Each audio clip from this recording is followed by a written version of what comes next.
Henry Ford a dit « Si j'avais demandé aux gens ce dont ils avaient besoin, ils m'auraient demandé les chevaux plus rapides. » Évidemment, ce n'est pas ce qu'il a fait, vous le savez très bien. Il a participé à la construction de cette industrie, l'industrie de l'automobile, et a révolutionné fondamentalement les choses. Et pourquoi est-ce qu'il a fait ça, ou plutôt comment il a fait ça? Il a juste changé de perspective, essayé de voir les choses sous un autre angle. Alors on peut se poser la question, est-ce qu'en médecine, on a besoin de chevaux plus rapides? Est-ce qu'on a besoin qu'un médicament soit seulement quelque chose de plus efficace, de moins toxique et de moins cher? Ou est-ce qu'on peut voir les choses différemment? Est-ce qu'on peut réinventer le concept même de médicament? Est-ce qu'on peut supprimer la biologie dans le traitement? Bien, regardons d'abord cette biologie. Ici, vous avez une cellule cancéreuse, et quand on veut la détruire, qu'est-ce qu'on fait? On essaye d'extraire des choses de cette cellule. Des petites parties de cette cellule, des molécules qui sont spécifiques et qu'on va nommer des cibles thérapeutiques. Quelque chose qu'on va essayer de toucher, d'accrocher pour influencer la cellule.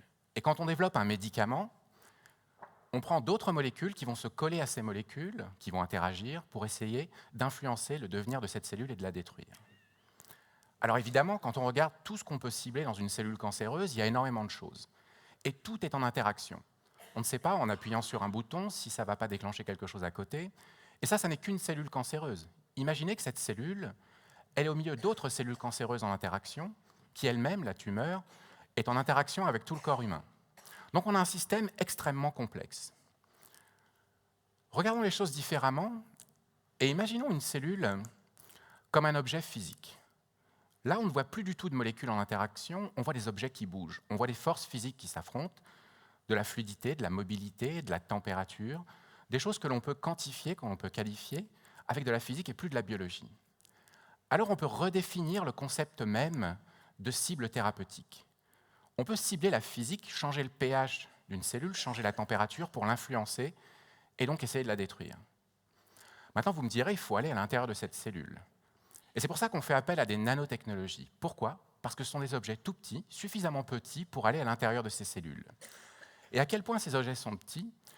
Regardez ici, on a un cheveu. Si vous le coupez en 3000 dans le sens de la largeur, vous avez à peu près la taille d'une nanoparticule.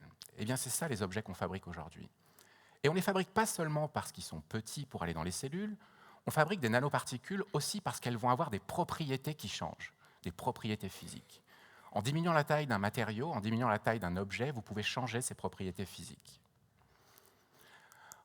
Par exemple, regardez toutes ces couleurs, elles proviennent toutes du même matériau. C'est exactement la même composition à l'intérieur. La seule différence, c'est qu'on a fait varier la taille de ces particules, on a fait varier la taille du matériau, et on peut changer la couleur. Vous me direz, changer la couleur, ce n'est pas vraiment très utile pour soigner quelqu'un, et vous avez raison. Maintenant, ces 10 dernières années, on a fait énormément de progrès dans tout ce qui est nanotechnologie, construction, et on peut fabriquer aujourd'hui des nanoparticules qui vont tourner, couper, chauffer, délivrer, absorber les choses, faire des choses physiques à l'intérieur du corps humain, faire des choses physiques à l'intérieur d'une cellule. Qu'est-ce que ça implique? Prenons une chimiothérapie que vous connaissez et imaginons qu'on ait une centaine de patients qui ont un cancer et on prend quelques cellules cancéreuses chez chacun de ces patients. Quand on applique une chimiothérapie sur ces cellules pour les tuer, certaines de ces cellules vont mourir parce qu'elles sont sensibles, d'autres vont commencer à mourir et finir par développer des résistances et se redévelopper, et d'autres ne vont pas réagir du tout parce qu'elles ne sont pas sensibles à cette chimiothérapie.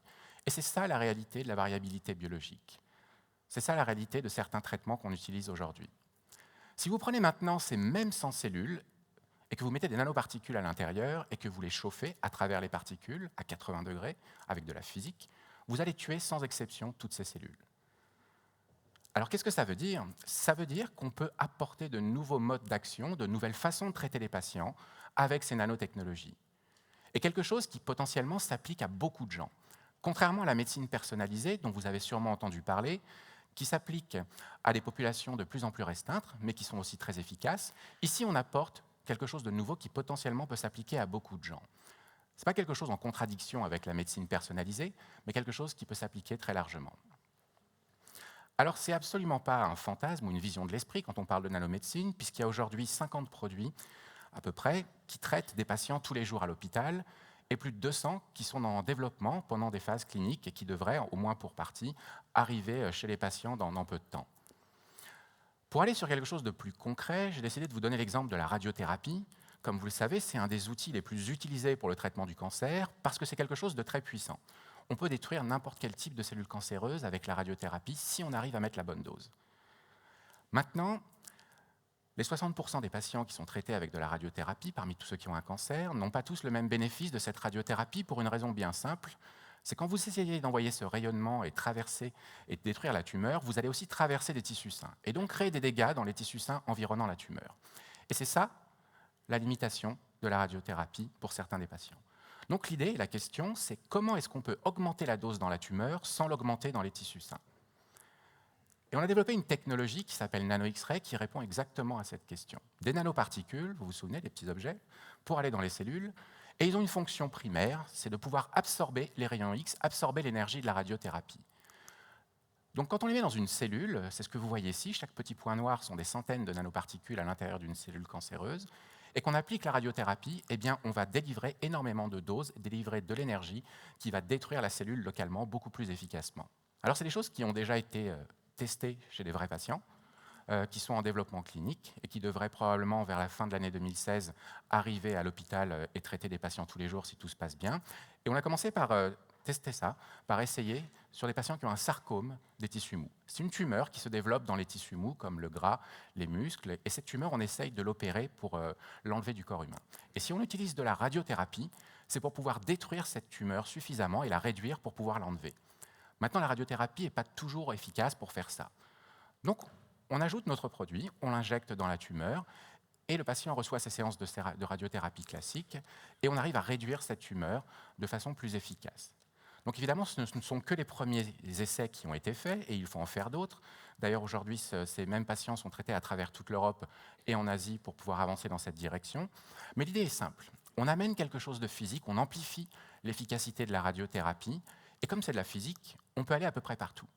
On traite aujourd'hui aussi les patients qui ont des cancers du foie avec ça, ou les patients qui ont un cancer de la tête et du cou, et tout ça est en développement.